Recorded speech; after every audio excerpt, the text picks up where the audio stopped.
Oh yeah, you said a bunch, John. I think I see your point about the date, and then depends on what happens in Georgia. I think that'll be sooner too. Also, the idea of him running for president. That's why I'm a little grateful that Georgia is local, right? Like he can't he can't pardon himself for whatever happens in Georgia because it's not federal charges. So that's something that I'm pretty optimistic about. The dates is interesting because I think she pushed it back as the judge, Cannon, pushed it back as much as she possibly could. The January 6th case will happen in DC, and that'll be a much less likely to be favorable to Trump with the jurors, with the judges, and with the system. Not that they're going to be biased against him, but they're just definitely not going to be biased for him in the case of Judge Cannon. So I think that might be something that's sooner as well. I also think, based on what they're saying, and I don't know, Mark Meadows is pretty quiet, and he might have flipped in both cases, but it seems like they might have got a bunch of people to flip in the January 6th case. John, the January 6th case is much more expansive, right? The Florida documents case, it's really him and I forgot his name, the co-conspirator who his body Walt, man Walt, basically Walt who Nada. Walt Nada. yeah, there you go. It's basically him and Walt. And if they don't get Walt to flip, I'm not sure. Now we have evidence that he showed people documents, and that stuff will come into play. But January 6th had a bunch of people involved, the fake electors across many different states, uh, Giuliani, the other hack lawyer, I forgot her name. And so it's just much more expansive. So you get multiple people to flip or just have evidence and testimony from multiple people. It might be even more open shut than the documents case. Also, John, there's a lot of gray area in the documents case because he was the president. He can take things, and so he could argue that I was going to return them. And so again, I don't. They didn't indict him for not returning him. They indicted him for things that he committed. So I feel like both of them are slam dunks. But I just think the January 6th case might go a little bit faster. Remember, he basically was gifted all the evidence from the January 6th commission. He didn't necessarily have to start from scratch there, whereas the documents case was fresh, new, and he had to basically start from scratch. So, but I do want to push back on one thing you said is he has every right to run for president. I actually disagree.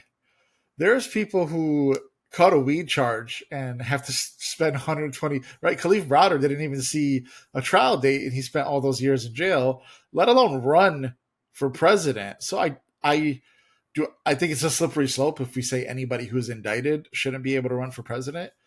But I might want to go down that slope and say anybody who has pending indictments shouldn't be able to be on a ballot. Again, it's a slippery slope. I don't want to violate anybody's civil rights or anything like that. But until the case is settled, there's a lot of people who can't live their lives. They can't leave the state. They can't vote. They can't do certain things.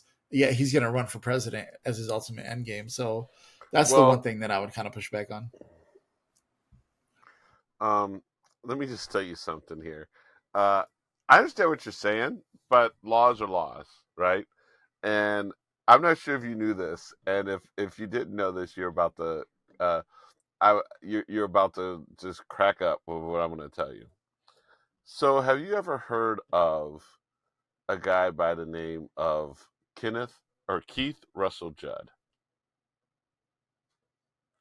In 2012, Keith Russell Judd got 40% of the Democratic primary vote against Barack Obama in West Virginia. Keith Russell Judd was an inmate in the federal pen at the time he did that. Yes, President Obama has never been particularly popular in West Virginia, even though he's an incumbent president running essentially unopposed. Tuesday's primary in the Appalachian state didn't change that dynamic.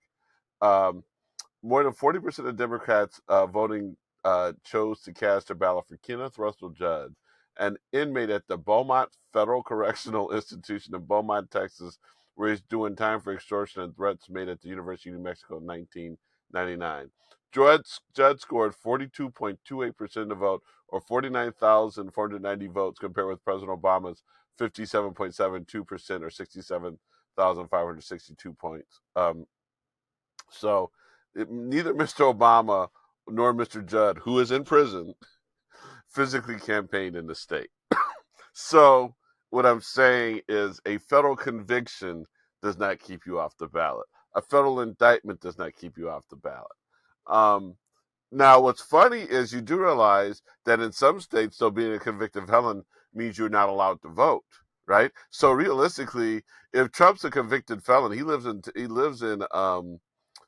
Florida. I don't think he'll be able to allowed to vote at this point. Because he'll definitely be under some type of sentence at that point. I know there is a law in Florida allowing former or ex-cons to vote now, but still, to your point, um, it, he is technically and legally allowed to run, but I just think it says a lot about our country if after convictions or even with indictments hanging over his heads, he is one party's nominee.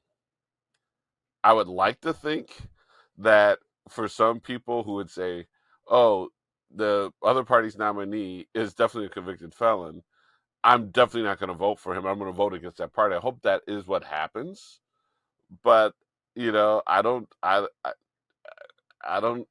There's some states in this country, very populous states, with a lot of electoral votes that I'm really concerned about if these people would actually show up and support this, prisoner.